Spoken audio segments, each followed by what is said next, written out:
బాబాయ్ తప్పుకో నేను చేస్తాను.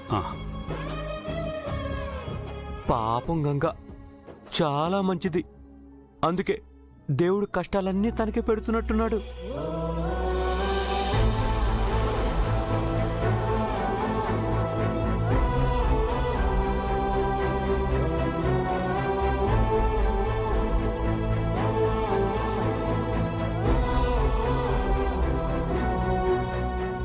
ఇదిగో అమ్మాయి, ఏంటి బాబాయ్? నువ్వు పనిలో చేరిన వేళ విశేషం ఏంటో గాని ఈవేళ నా టిఫిన్ బండికి కస్టమర్ల మీద కస్టమర్లు వచ్చేస్తున్నారమ్మా.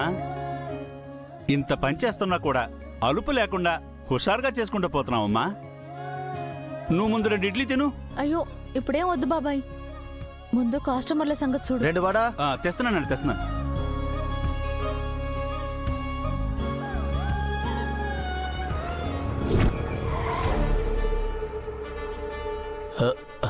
ఏంటంటే ఇంట్లో అన్నం వండట్లేదా? ఇంతవరకు ప్రశాంతంగానే జరిగింది, ఇంతలోపే వచ్చారు ఎదోలు. అమ్మాయి, వాళ్ళు అసలు ఆకతాయిలు. వాళ్ళు ఏమన్నా అన్నా గానీ పట్టించుకోకు, నీ పన్ను చూసుకో. వాళ్ళకేం కావాలో నేను చూసుకుంటా. అలాగే బాబాయ్. అలాగే. బాబు ఏం కావాలి బాబు? ఇదిగో బాబాయ్,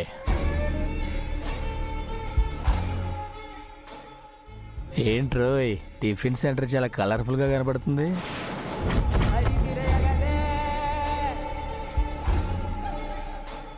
నిజమేరా, రోజూ వస్తున్నాను కానీ నాకింత అందంగా ఎప్పుడూ కనపడలేదు.